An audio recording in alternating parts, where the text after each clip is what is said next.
Welcome to wishful ಅಡುಗೆ ಮನೆ. ನೋಡಶ, ಇವತ್ತು ನಾನು ಇಲ್ಲಿ ಬೇಯಿಸಿರೋದು ಆಲೂಗಡ್ಡೆನ ತೊಗೊಂಡಿದ್ದೀನಿ. ತುಂಬ ಈಸಿ ರೆಸಿಪಿ, ದಿಢೀರಂತ ಆಗುವಂಥ ರೆಸಿಪಿ ಮತ್ತು ಡಿಫ್ರೆಂಟ್ ರೆಸಿಪಿ.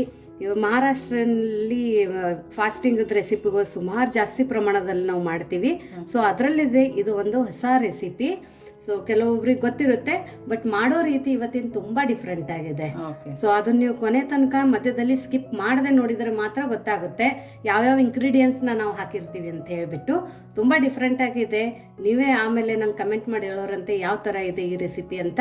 ಸೊ ಇವಾಗ ನೋಡಿ, ಇಲ್ಲಿ ನಾನು ಬೇಯಿಸಿರೋದು ಆಲೂಗಡ್ಡೆನ ತೊಗೊಂಡಿರೋದು ಆಶಾ. ಅದ್ರ ಮೇಲ್ಗಡೆ ಅದು ಸಿಪ್ಪೆಗಳನ್ನ ತಕ್ಕೊಳ್ಳೋಣ.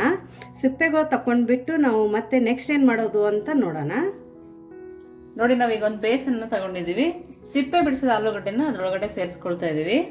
ಸೊ ಇವಾಗ ಈ ಆಲೂಗಡ್ಡೆ ಆಶಾ ನಾವು ಸಾಫ್ಟಾಗಿ ಬೇಯಿಸ್ಕೊಂಡಿರ್ತೀವಲ್ಲ, ಸೊ ಇದನ್ನ ನಾವು ನೀಟಾಗಿ ಸ್ಮ್ಯಾಶ್ ಮಾಡ್ಕೋಬೇಕು.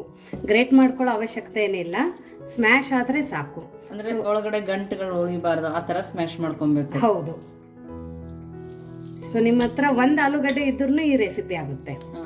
ಜಾಸ್ತಿ ಆಲೂಗಡ್ಡೆ ಬೇಕೇ ಅಂತೇನಿಲ್ಲ, ಒಂದು ಆಲೂಗಡ್ಡೆ ಇದ್ರೂ ಅಷ್ಟೇ ಪರ್ಫೆಕ್ಟಾಗಿ ಬರುತ್ತೆ ಈ ರೆಸಿಪಿ.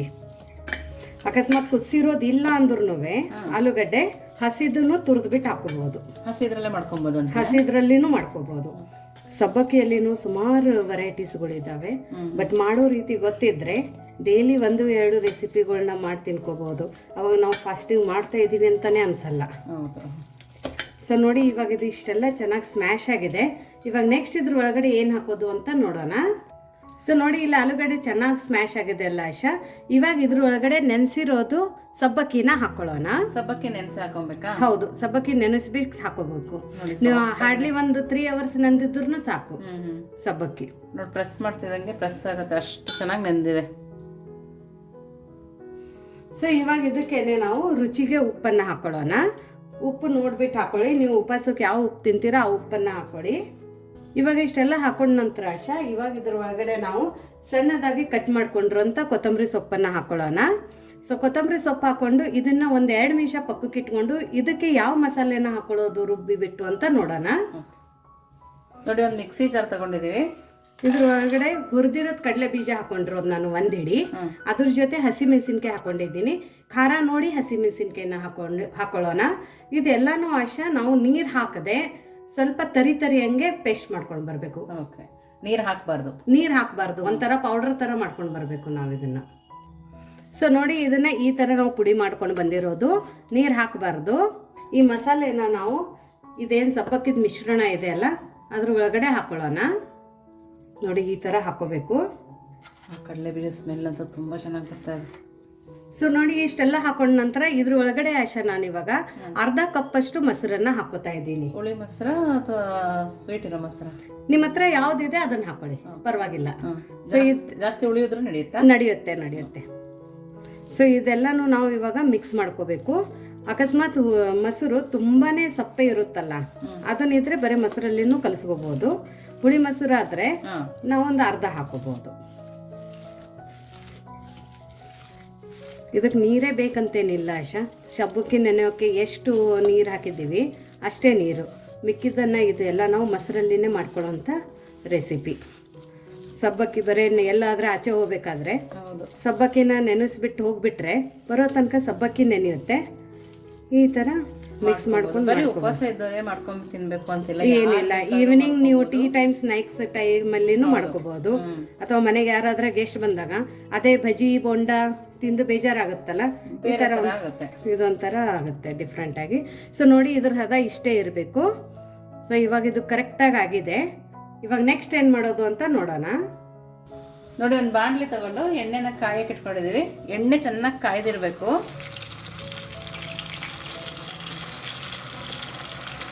ಸೊ ಹಿಟ್ಟು ಗಟ್ಟಿನೇ ಇರಬೇಕು, ತುಂಬ ಆಳಸಿರಬಾರ್ದು. ಆಳಸಾಗಿದ್ರೆ ಒಳಗಡೆ ಬಿಟ್ಕೊಂಡು ಬಿಡುತ್ತೆ ಎಣ್ಣೆಯಲ್ಲಿ. ಸೊ ಹಾಗಾಗಿ ಆದಷ್ಟು ಗಟ್ಟಿಯಾಗಿನೇ ನೀವು ಇಲ್ಲಿ. ಸ್ವಲ್ಪ ಆಳಸಾದ್ರೆ ಏನು ಮಾಡೋದು ಗೊತ್ತಿಲ್ಲ. ಸ್ವಲ್ಪ ಆಳಸಾಗಿದ್ರೆ ಇದನ್ನ ಇರುತ್ತಲ್ಲ ನೆನೆಸಿರೋ ಸಬ್ಬಕ್ಕಿ, ಅದನ್ನ ಮತ್ತೆ ಮಿಕ್ಸ್ ಮಾಡ್ಕೋಬಹುದು. ಅದನ್ನು ಇಲ್ಲ ಅಂದ್ರೆ ಸಬ್ಬಕ್ಕಿನ ಮಿಕ್ಸಿಯಲ್ಲಿ ಹಾಕೊಂಡು ಪೌಡರ್ ಮಾಡ್ಕೊಂಡು ಮಿಕ್ಸ್ ಮಾಡ್ಕೋಬಹುದು. ಅದೇ ಕಲಿಸ್ಬೇಕಾದ್ರೆ ಸ್ವಲ್ಪ ಗಟ್ಟಿ ಕಲಿಸ್ಕೊಂಡ್ರೆ ಚೆನ್ನಾಗಿ ಬರುತ್ತೆ. ಸೊ ನೋಡಿ, ಇಲ್ಲಿ ರೆಡಿಶ್ ಆಗ್ತಾ ಇದೆ. ಫ್ಲೇಮನ್ನು ಮಾತ್ರ ಹಾಯಲ್ಲಿನೇ ಇಟ್ಕೋಬೇಕು. ಇಟ್ಕೊಂಡು ಇದನ್ನೇ ನಿಧಾನಕ್ಕೆ ನಾವು ಈ ಥರ ತಿರುಗಿಸ್ಕೊಳ್ಳೋಣ. ನೋಡಿ ಎರಡೂ ಕಡೆ ಬೆಂದಿದೆ. ಇದನ್ನ ನಾವು ಆಮೇಲೆ ಬಿಡಿಸ್ಕೊಳ್ಳೋಣ. ಇದನ್ನೇ ಇದೇ ತರ ಹಾಕಿದ್ರೆ ಇನ್ನೊಂದು ಅಡ್ವಾಂಟೇಜ್ ಅಂದ್ರೆ ತಿರು ಹಾಕೋಕೆ ಈಸಿ ಆಗುತ್ತೆ. ಹೌದು. ಸೊ ಈ ಸಬ್ಬಕ್ಕಿ ಇರೋದ್ರಿಂದ ಒಂದಕ್ಕೊಂದು ಅಂಟುತ್ತೆ. ಆಮೇಲೆ ಇದು ರೆಡಿಶ್ ಬ್ರೌನ್ ಆಗೋ ತನಕ ಕರ್ಕೋಬೇಕು. ಇನ್ನೊಂದು ಬ್ಯಾಚ್ ಹಾಕಿ ನೋಡೋಣ. ಸೊ ಫ್ಲೇಮನ್ನು ಮಾತ್ರ ಹಾಯಲ್ಲಿನೇ ಇಟ್ಕೊಂಡು ಎಲ್ಲ ನಾವು ಕರ್ಕೋಬೇಕು.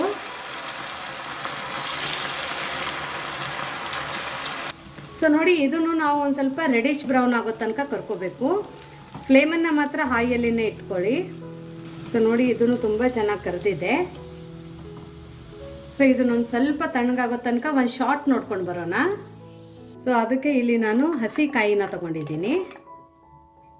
ಇದಕ್ಕೇನೆ ಒಂದು ಹಿಡಿ ಕಡಲೆ ಬೀಜ ಹಾಕೋತಾ ಇದ್ದೀನಿ. ಹುರಿದಿರೋದಲ್ವಾ? ಹುರಿದಿರೋದು. ಖಾರ ನೋಡಿ ಇಲ್ಲಿ ನಾವು ಹಸಿಮೆಣಸಿನ್ಕಾಯಿನ ಹಾಕ್ಕೊಳ್ಳೋಣ. ಸ್ವಲ್ಪ ಶುಂಠಿ ಹಾಕ್ಕೊಳ್ಳೋಣ. ಸ್ವಲ್ಪ ಕೊತ್ತಂಬರಿ ಸೊಪ್ಪು. ಅಕಸ್ಮಾತ್ ಶುಂಠಿ ಕೊತ್ತಂಬರಿ ಸೊಪ್ಪು ತಿನ್ನಲ್ಲ ಅಂದರೆ ಸ್ಕಿಪ್ ಮಾಡ್ಕೊಳ್ಳಿ. ರುಚಿಗೆ ಉಪ್ಪು ಹಾಕೊಂಡ್ಬಿಟ್ಟು ನೀರು ಹಾಕೊಂಡು ನಾವು ನಾರ್ಮಲ್ ಚಟ್ನಿ ಹೆಂಗೆ ರುಬ್ಕೊಂಡು ಬರ್ತೀವಲ್ಲ ಆ ಥರ ರುಬ್ಕೊಂಡು ಬರೋಣ. ನೋಡಿ ಈ ಥರ ಚಟ್ನಿನ ರುಬ್ಕೊಂಡು ಬಂದಿದ್ದೀವಿ. ಸೊ ಈ ಚಟ್ನಿಗೆ ಒಗ್ಗರಣೆಯನ್ನು ಹಾಕೋದು ಬೇಕಾಗಿಲ್ಲ ಆಶಾ. ಯಾಕಂದ್ರೆ ಇದು ಪ್ಲೇನೇ ತುಂಬಾ ಚೆನ್ನಾಗತ್ತೆ. ನಿಮ್ಗೆ ಗಟ್ಟಿ ಬೇಕಂದ್ರೆ ಇನ್ನೂ ಗಟ್ಟಿ ಮಾಡ್ಕೋಬಹುದು, ಇಲ್ಲ ತಿಳು ಬೇಕಂದ್ರೆ ಇನ್ನೊಂದು ಸ್ವಲ್ಪ ನೀರು ಹಾಕೊಂಡು ತಿಳುನು ಮಾಡ್ಕೋಬಹುದು. ಈ ತರ ಇದ್ರೆ ತುಂಬಾ ಚೆನ್ನಾಗಿರುತ್ತೆ. ಹೌದು. ಸೊ ಇದನ್ನ ಇವಾಗ ತೆಗೆದು ಪಕ್ಕಕ್ಕಿಟ್ಟು ನೆಕ್ಸ್ಟ್ ಏನ್ ಮಾಡೋದು ಅಂತ ನೋಡೋಣ. ಸೊ ಇವಾಗ ನೋಡಿ ನಾವು ಮಾಡ್ಕೊಂಡಿರೋಂಥ ಪುರಿನ ಹಾಕೊಳ್ಳೋಣ. ಯಾರಾದ್ರೆ ಅಂತಾರ ಇದು ಸಬ್ಬಕ್ಕಿದ ಪುರಿ ಇದೆ ಅಂತ. ದಿಢೀರಂತ ಆಗೋವಂಥ 5 ನಿಮಿಷದಲ್ಲೇ ಆಗೋವಂಥ ರೆಸಿಪಿ.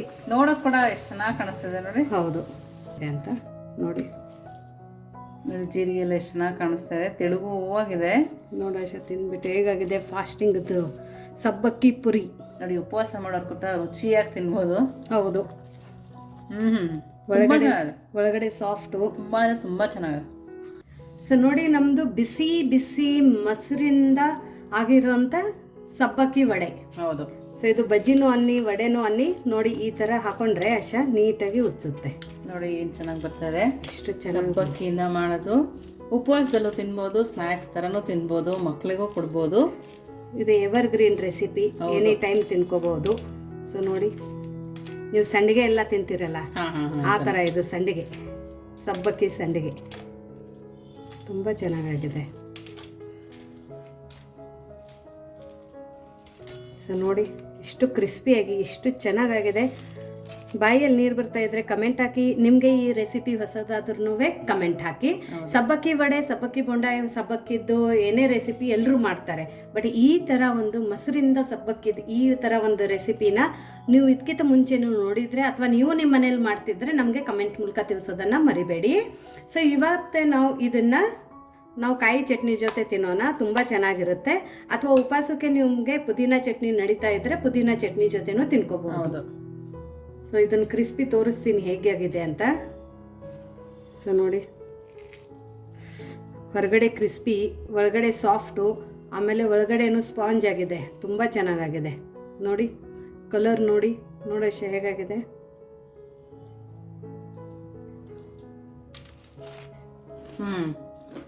ಕ್ರಿಸ್ಪಿಯಾಗಿ ತುಂಬ ಚೆನ್ನಾಗಿದೆ.